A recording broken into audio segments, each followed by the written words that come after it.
नमस्कार दोस्तों। क्या ये कंपनी आने वाले समय में अच्छा रिटर्न दे सकती है? क्या कंपनी नुकसान में तो नहीं चल रही? क्या कंपनी के स्टॉक को होल्ड करना चाहिए या बेच देना एक बेहतर विकल्प हो सकता है? इन सवालों के जवाब के लिए हमें कंपनी के नीचे दिए गए 5 फैक्टर्स की जांच करनी होगी। Number 1, returns history. Number 2, financial report. Number 3, एसेस report. Number 4, dividend history. Number 5, share holding pattern. अगले 3 से 4 मिनट की इस वीडियो को बैकग्राउंड म्यूजिक के साथ ध्यान से देखो, फिर आप खुद समझ सकेंगे कि कंपनी में कितनी मात्रा में और कितने समय के लिए शेयर को होल्ड करना एक बेहतर विकल्प हो सकता है। यह कंपनी की प्रोफाइल है जिसमें कंपनी की मार्केट कैप वैल्यू और अन्य चीजों को दर्शाया गया है।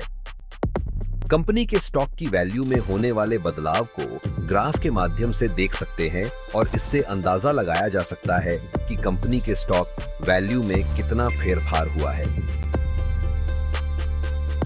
अब यहाँ पर कंपनी ने पिछले 1 साल में, पिछले 5 सालों में और शुरुआत से अभी तक कितना रिटर्न्स दिया है वह दर्शाया गया है।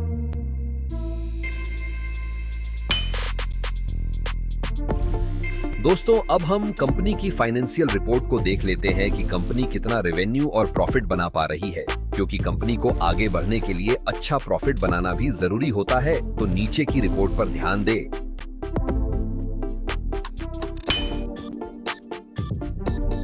नीचे कंपनी की ईपीएस यानी अर्निंग्स पर शेयर की रिपोर्ट दी गई है, जो कि अगर लगातार बढ़ रही है तो अच्छा माना जाता है, तो इसका अवलोकन करें।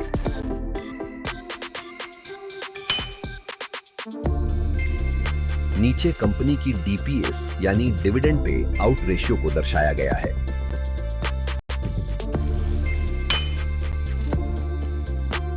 नीचे कंपनी की एसेट्स रिपोर्ट यानी कंपनी की संपत्ति की कीमत में होने वाले बदलाव को दर्शाया गया है, जिससे हम यह समझेंगे कि कंपनी समय के साथ अपनी संपत्ति को बढ़ा रही है या कम कर रही है।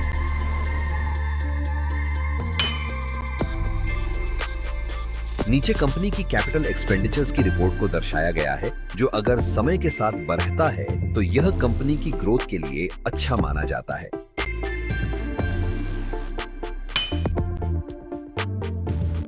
नीचे कंपनी की फ्री कैश फ्लो की रिपोर्ट को दर्शाया गया है।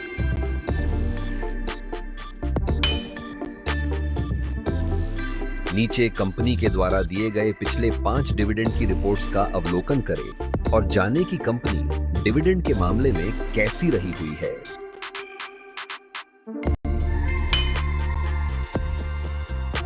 अब हम कंपनी पर रहे हुए उधार या कर्ज को देखेंगे, जो कि नीचे दर्शाया गया है।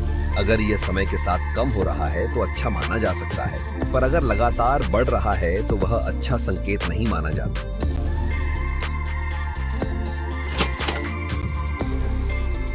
नीचे कंपनी के पास रहे हुए स्टॉक की मात्रा को देखा जा सकते हैं और उसके साथ साथ यह भी देखना जरूरी है कि कहीं कंपनी ने अपने स्टॉक को गिरवी तो नहीं रखा हुआ।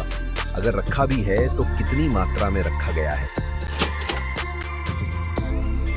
कंपनी में म्यूचुअल फंड्स के द्वारा की गई होल्डिंग को नीचे दर्शाया गया है। कंपनी में अदर डोमेस्टिक इंस्टीट्यूशंस के द्वारा की गई होल्डिंग को नीचे दर्शाया गया है। कंपनी में फॉरेन इंस्टीट्यूशंस के द्वारा की गई होल्डिंग को नीचे दर्शाया गया है। कंपनी में रिटेल और अन्य के द्वारा की गई होल्डिंग को नीचे दर्शाया गया है। पिछली रिपोर्ट्स के अनुसार कंपनी में बड़े इन्वेस्टर्स कितनी मात्रा में रहे हुए हैं, उसके हिसाब से यहां हम रेटिंग देंगे। क्योंकि अगर कंपनी में ज्यादा मात्रा में बड़े इन्वेस्टर्स रहे हुए हैं तो वह एक अच्छा संकेत माना जाता है, और अगर न के बराबर ही रहे हुए हैं तो वह एक अच्छा संकेत नहीं माना जाता।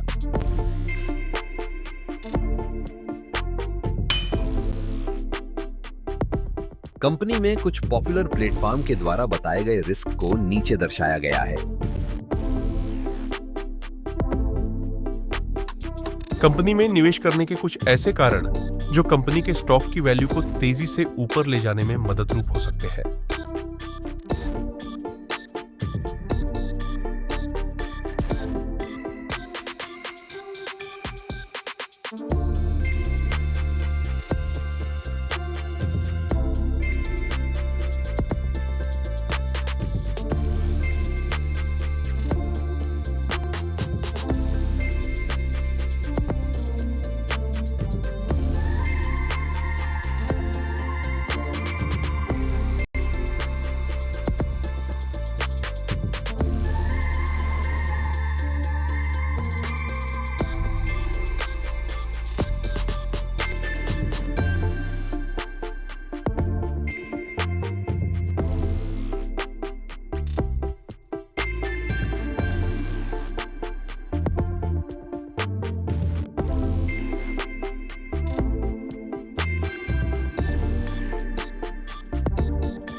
अब हम कंपनी में निवेश करने के कुछ नुकसान और रिस्क को देखते हैं।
दोस्तों, स्टॉक से जुड़ी नई जानकारी के लिए चैनल को सब्सक्राइब करें और आप कौन से स्टॉक पर वीडियो देखना चाहते हैं हमें कमेंट करें।